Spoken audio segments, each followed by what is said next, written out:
খুব সহজে কিভাবে বাড়িতে বাটার নান ও ডিম ঘুগনি বানাবে, চলো সেই রেসিপিটাই আজকে তোমাদের সাথে শেয়ার করব। এখানে ময়দাতে ময়াম দেওয়ার জন্য আমি নুন আর চিনি নিয়েছি পরিমাণ মতো।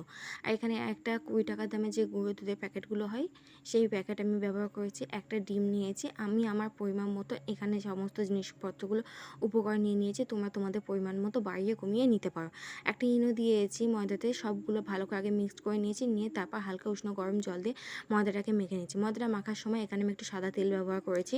ভালো করে ময়দাটাকে এখানে মেখে নিতে হবে। তোমরা লেচিটা দেখলেই বুঝতে পারবে ময়দার মাখাটা ঠিক কীরকম হবে।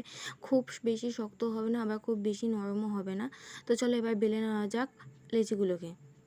কিছু জিনিস আমি ভিডিওতে অ্যাড করতে ভুলে গিয়েছি, তো যেগুলো বাদ গিয়েছে সেগুলো আমি বলে দেওয়ার চেষ্টা করব। এইভাবে আস্তে আস্তে সবগুলোকে ভেজে নেব।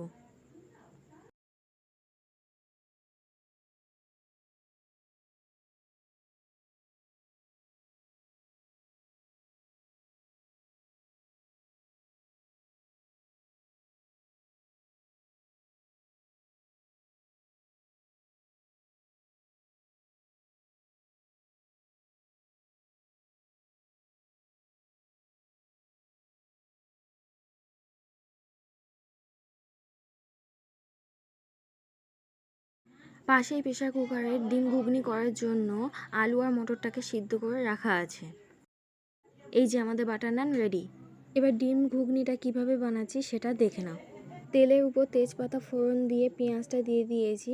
পেঁয়াজটা একটু লাল লাল করে ভেজে নিয়ে তারপর হলুদ গুঁড়ো দিয়ে দিলাম। হলুদটাকেও পেঁয়াজের সঙ্গে একটু ভালো করে মিক্স করে নিয়ে তারপর দিয়ে দিয়েছি লঙ্কার গুঁড়ো। লঙ্কা গুঁড়োটাও দিয়ে ভালো করে একটু নাড়াচাড়া করে নিয়ে একটা ডিম ভেঙে দিয়ে দিয়েছি। ডিমটা একটু ভাজা ভাজা হয়ে যেতে তারপরে যে আলু আর মটরটাকে আমি সিদ্ধ করে রেখে দিয়েছিলাম সেটাকে ওই কষানো মশলার উপর দিয়ে দিলাম। এবার ওর উপর কিছু মশলা দিয়ে দেবো। স্বাদ মতো নুন দিলাম এখানে। নুনটা দিয়ে একটু ভালো করে নাড়াচাড়া করে নিচ্ছি।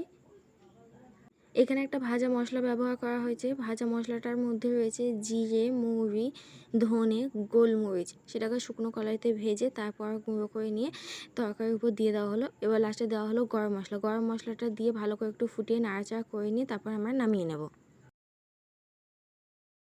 ব্যাস, আমাদের রেডি হয়ে গেছে ডিম ঘুগনি ও বাটার নান। তো আজকের মতন এটুকু, টাটা, বাই।